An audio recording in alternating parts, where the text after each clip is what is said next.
Good morning to all students. आज हम chapter 3 पढ़ेंगे, सिंथेटिक फाइबर एंड प्लास्टिक। इस चैप्टर में हम जानेंगे कि सिंथेटिक फाइबर्स कैसे बनते हैं और प्लास्टिक कैसे बनता है, किस तरीके से प्लास्टिक का निर्माण होता है। The cloth we wear are made up of fabric are made from fibers. We get fiber from natural and artificial sources. जैसा कि आपने प्रीवियस क्लासेस में भी पढ़ा था फाइबर के बारे में कि जो हम कपड़े पहनते हैं वो फैब्रिक से बनते हैं और फैब्रिक फाइबर से तैयार होता है। फाइबर वो नेचुरल और आर्टिफिशियल सोर्स है जिसके द्वारा हम कपड़ों को बना सकते हैं, तंतुओं को प्राप्त करते हैं कपड़ों की बुनाई के लिए। धागों को बनाने के लिए तंतु का इस्तेमाल किया जाता है और वो तंतु हमें या तो नेचुरल तरीके से प्राप्त होता है या फिर आर्टिफिशियल तरीके से प्राप्त होता है। जैसा कि आपने प्रीवियस क्लास में पढ़ा होगा या अगर आपको याद होगा तो हम नेचुरली प्लांट और एनिमल से फाइबर गेन करते हैं। अगर एनिमल की बात की जाए तो सिप, रैबिट, कैमल या गॉट और सिल्क वॉर्म से हम प्राप्त करते हैं और प्लांट से हम कॉटन वगैरह प्राप्त करते हैं। आइए हम पढ़ते हैं सिंथेटिक फाइबर के बारे में। Synthetic fibre is made of small unit called monomers. These monomers join together to form large single unit called polymer. The word polymer means many parts of unit. And so a polymer is made of many repeating monomer. Just like bead in a necklace, monomer can combine in two different ways to form a polymer. Synthetic fibre जो है वो monomer से बनाए जाते हैं। जिस तरीके से एक ईंट बनाने के लिए मिट्टी के छोटे छोटे कणों की आवश्यकता होती है, ठीक उसी प्रकार सिंथेटिक फाइबर्स भी मोनोमर से बनते हैं। जैसे कि आपने सॉलिड में पढ़ा है, सॉलिड के बारे में आप जानते होंगे कि जितनी भी सॉलिड चीज़ें होती हैं वो छोटे छोटे पार्टिकल से मिलकर बनती है। तो ठीक उसी तरीके से सिंथेटिक फाइबर मोनोमर से बनता है और सारे मोनोमर एक साथ जुड़कर पॉलीमर बनाते हैं। पॉलीमर हम एक उदाहरण ले सकते हैं, जैसे मोतियों की माला होती है, एक एक मोती एक धागे में बनकर पूरी की पूरी माला बनती है। उसी तरीके से छोटे छोटे मोनोमर्स पॉलीमर के रूप में बन जाते हैं। ये दो तरीके से हो सकते हैं। They can combine form long chain, it is called linear polymer. अगर ये लंबे चेन के रूप में कंबाइन होते हैं तो इसे लाइनियर पॉलीमर कहते हैं। They can also have a cross link arrangement, और इनमें क्रॉस लिंक अरेंजमेंट भी होता है, जैसे कि आप पिक्चर में देख रहे हैं, लाइनियर पॉलीमर और क्रॉस लिंक पॉलीमर्स। ठीक है, आगे पढ़ते हैं types of synthetic fibre. Synthetic fibre के अलग अलग प्रकार होते हैं, जैसे rayon, nylon, polyester, acrylic, ETC. आइए रेयॉन के बारे में जानते हैं। Rayon is made from cellulose obtain from wood pulp. Wood pulp is discovered in a solution of sodium hydroxide to form a substance called viscose. Viscose is passed through fine pores of metal cylinder containing dilute sulfuric acid to produce fiber of rayon. Rayon जो है वो cellulose से बनाया जाता है, वो cellulose जो wood pulp से प्राप्त किए जाते हैं। सेलुलोज के प्रोडक्शन का तकरीबन भारत में 1880 से फ्रांस में ये शुरू हुआ था और फिर ये धीरे धीरे बहुत डेवलप हुआ और इसे एक तरीके से चीप अल्टरनेटिव सिल्क अपीयरेंस भी कहते हैं, क्यूब सिल्क फाइबर की तरह, क्योंकि इसमें कुछ गुण सिल्क के भी होते हैं। देखने में शाइनिंग होता है, देखने में लस्टरस होता है। कारपेट वगैरह बनाने में इसके यूज़ किए जाते हैं, बेडशीट, कारपेट वगैरह बनाने में इसका मोस्टली यूज होता है। नाइलॉन भी सिंथेटिक फाइबर की श्रेणी में आता है और इसे यूएस के साइंटिस्ट के द्वारा डेवलप किया गया था 1931 में। इसे कोल, वाटर एंड एयर से बनाया जाता है। नाइलॉन फाइबर हार्ड होता है, स्ट्रॉन्ग होता है, वाटर रेजिडेंस होता है।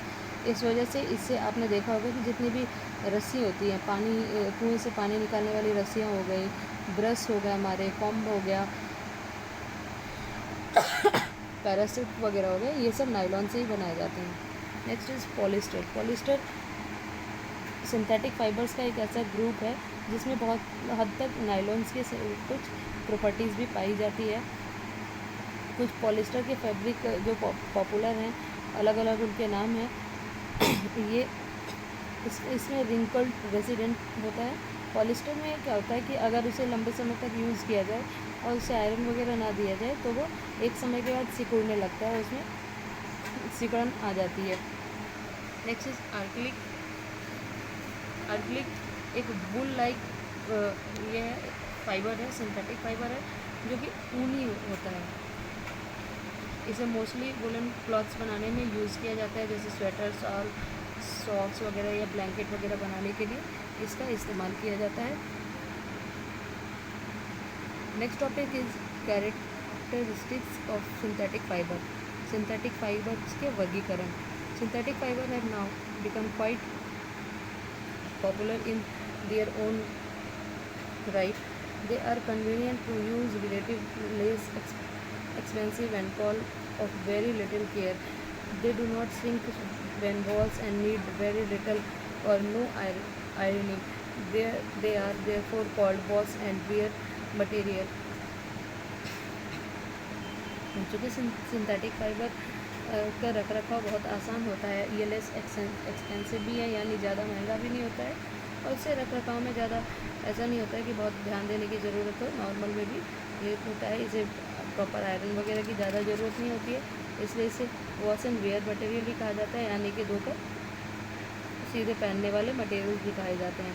इसके कुछ डिसएडवांटेज भी हैं। डिसएडवांटेज ये है कि सिंथेटिक फाइबर क्योंकि मोनोमर से मिलकर बना है, केमिकल से मिलकर बना है, तो ये हमारे स्वेट वगैरह को, पसीनों को नहीं सोख पाता है, जिसकी वजह से गर्मी में ये कपड़ा पहनना हमारे लिए अनकंफर्टेबल हो सकता है। सिंथेटिक फाइबर पसीने ना सूखने की वजह से रैसेस वगैरह होते हैं, जिससे स्किन प्रॉब्लम भी हो सकती है, और इस तरीके से इसके बहुत सारे डिसएडवांटेज भी देखे गए हैं। जब ये अगर बात की जाए सिंथेटिक फाइबर के एक और डिसएडवांटेज की, तो ये कॉटन के अपेक्षा बहुत जल्दी जलता है, और बर्निंग होने के बाद क्या होता है कि अगर वो शरीर पर कोई व्यक्ति उसे पहना है और शरीर में जलने लगा वो कपड़ा, तो वो चमड़े में चिपक जाता है, जिसकी वजह से बहुत ज़्यादा प्रॉब्लम होती है। तो आगे हम पढ़ते हैं प्लास्टिक के बारे में। प्लास्टिक भी पॉलीमर से बना हुआ सिंथेटिक फाइबर ही है। सारे प्लास्टिक जो हैं वो सब एक तरह के नहीं होते हैं, कुछ लाइनियर्स होते हैं और कुछ क्रॉस लिंक्ड होते हैं, जिस तरीके से सिंथेटिक फाइबर में भी है। Plastic articles are available in all possible shape and size as you can see in the figure below. Plastic के जितने भी आर्टिकल्स होते हैं, सामान होते हैं, वो सारे शेप साइज़ हर तरीके से अवेलेबल है हमारे पास, जैसा कि आप इस पिक्चर में देख रहे हैं। ये सारी चीज़ें प्लास्टिक की ही बनी हुई है। प्लास्टिक के दो टाइप्स होते हैं, थर्मोसेटिंग प्लास्टिक और थर्मोप्लास्टिक। थर्मो सेटिंग के बारे में हम जानते हैं। Thermosets are hard and do not melt on heating. They can be shaped only once. They are used to make electrical switch, electrical plug and socket, as they do not melt when they got heat.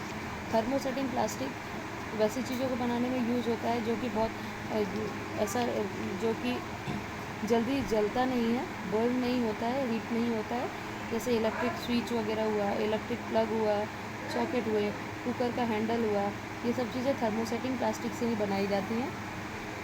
High temperature में भी burn नहीं होते हैं, जिससे कि ये हमें नुकसान नहीं पहुंचाते हैं। थर्मोप्लास्टिक के बारे में, thermoplastic are soft and they melt on heating. They can be mould into any shape on want.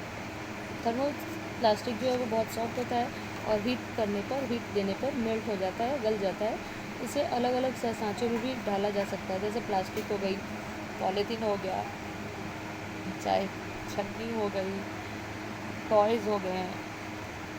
ये सब ऐसे होते हैं जो कि जिनको अलग अलग शेप सांचे में गलाकर दोबारा डाल भी दिया जा सकता है, और हीट करने पे ये बहुत जल्दी मेल्ट भी करने लगते हैं.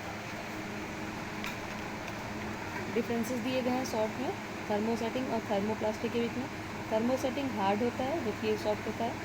थर्मोसेट हीट पे गलता नहीं है और थर्मोसेटिंग बहुत जल्दी गल जाता है। थर्मोसेट को एक बार ही शेप दिया जाता है और उसे गलाकर दोबारा किसी शेप में नहीं डाला जा सकता, जबकि थर्मोप्लास्टिक को अलग अलग शेप में हम ढाल सकते हैं। प्रॉपर्टीज़ ऑफ प्लास्टिक, चूँकि प्लास्टिक बहुत वाइडली यूज़ किया जाता है, वाइडली यूज़ होता है, तो कुछ इसके एडवांटेज डिसएडवांटेज भी होंगे। फर्स्ट जानते हैं इसके प्रॉपर्टी के बारे में। Plastic are non reactive, plastic react नहीं करता है वाटर, एयर या आयरन या किसी भी चीज़ के कांटेक्ट में आने में। इसमें रस्टिंग वगैरह की कोई प्रॉब्लम नहीं होती है, मॉइस्ट वगैरह नहीं होता है इसमें, इस वजह से ये इजी टू यूज़ होता है। Plastic are light, strong and durable, plastic हल्का भी होता है, मजबूत होता है और लंबे समय तक टिकने वाला होता है, इसलिए हम और ये बहुत ही और भी मटेरियल की अपेक्षा थोड़ा सस्ते दामों में भी उपलब्ध होता है। Plastic are poor conductor, plastic जो है वो इलेक्ट्रिसिटी का बैड कंडक्टर होता है, यानी कि इलेक्ट्रिसिटी को अपने आप से अपने आर पार पास नहीं होने दिया जाता है, वो नहीं होने देता है, जिसके वजह से प्लास्टिक को इलेक्ट्रिक स्विच, इलेक्ट्रिकल एप्लियंसेस बनाने में भी यूज़ किया जाता है, कुकर के हैंडल वगैरह बनाने में यूज़ किया जाता है, स्क्रू ड्राइवर वगैरह के हैंडल के रूप में भी इसे यूज़ किया जाता है। Plastic and the environment, plastic इस तरीके से तो हमारे लिए काफ़ी ज़्यादा बेनिफिशियल भी है, यूज़फुल भी है, बट इतने के बावजूद इसमें इसकी कुछ हानि भी है हमारे इन्वायरमेंट को लेके, क्योंकि हम सब जानते हैं जो प्लास्टिक है वो नॉन रिन्यूएबल थिंग्स है। Plastic have become an integral part of our life. It is impossible to imagine modern present life without the use of plastic. Shoes, bag, helmet, comb, pen, toothbrush, can, bucket, mug, bottle, water pipe, parts of radio, television, telephone, refrigerator, etc. are made up of plastics. Polymer are polypack are extensively used for milk, oil, medicine, shampoo and food items. Plastic आज हमारी daily life में एक अहम हिस्सा हो चुका है, क्योंकि बहुत सारी ऐसी चीज़ें जो हम अपनी डेली लाइफ में यूज़ करते हैं और वो प्लास्टिक से ही बनता है, जैसे प्लास्टिक के शूज़ हुआ, हेलमेट हुआ, रेडियो, टीवी, टेलीविज़न, रेफ्रिजरेटर के कुछ पार्ट्स हुए, बॉटल्स हुए, वाटर बॉटल हुआ। इस तरीके से हम देखते हैं कि बहुत सारी चीज़ें जो है प्लास्टिक से बनती है। इवन खाने पीने वाली चीज़ों को भी प्लास्टिक में पैक किया जाता है, जैसे डेयरी का मिल्क हुआ, ऑयल हुआ, मेडिसिन हुए, शैम्पू वगैरह हुआ, या फूड आइटम्स हुए।